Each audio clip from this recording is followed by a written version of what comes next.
Қайырлы күн баршаларыңызға, менің есімім Омар Нұрбек. Python программалау сабағына қош келдіңіздер. Python тілі өзінің қарапайымдылығымен кең таралған тілдердің бірі. Оның пайдалану аясы да өте көп. Мысал ретінде сайт жасауға, ойын құрастыруға немесе десктопный приложение жасауға. Қазіргі таңда YouTube-та өте көптеген қазақ тілінде, орыс тілінде өте көп каналдар бар.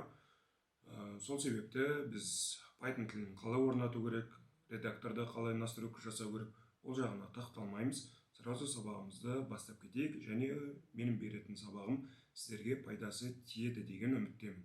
Программа жазу орталығына кірейік. Ол бізде PyCharm редакторы. PyCharm редакторын орнататын кезде бізде екі версиясы болады. Ол бесплатный және платный версиясы. Екеуінде қатты айырмашылық жоқ. Сол себепті бесплатный версиясын пайдалана берсеңіздер болады. Бізде қазіргі PyCharmның версиясы 2023 жылғы 2.5 версиясы. Енді новый проект создать етеміз. Проектіміздің аты Python Project деп аталынады. Және бізде виртуальное окружение создать етіледі. Виртуальное окружениеда Pythonның интерпретаторы Python 3.11 версиясы.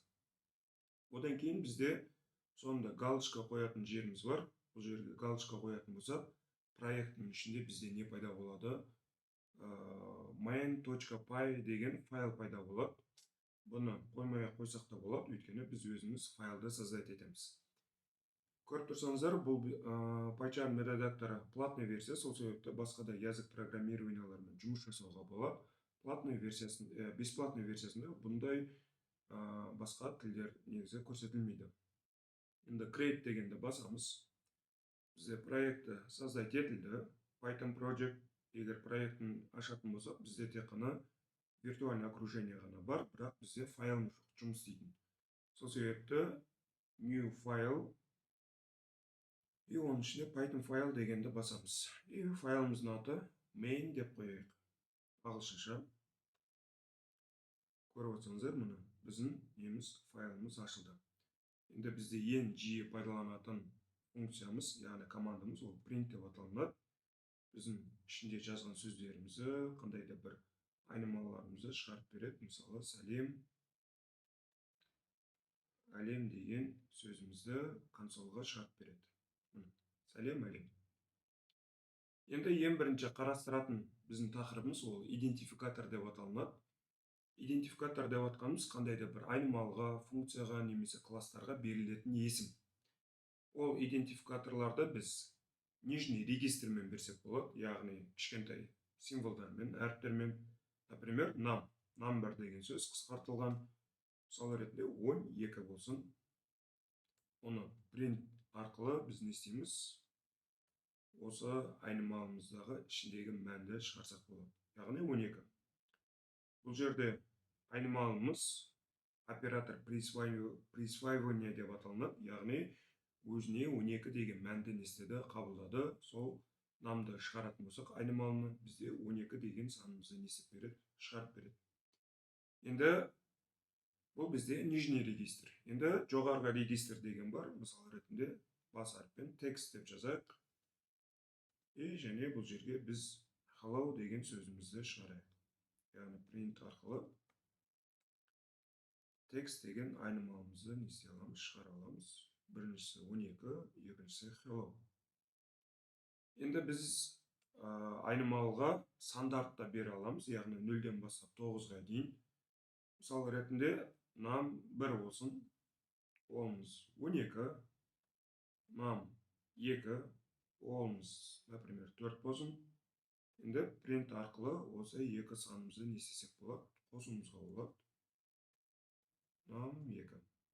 Яғни екі айнымал ішіндегі мәндерімізді не істеп береді, қосып шығарып береді. Яғни 16. Одан кейін біз не пайдалануымызға болады? Нижний подчеркивание пайдалануымызға болады. Ол бізде num, нижний подчеркивание 1.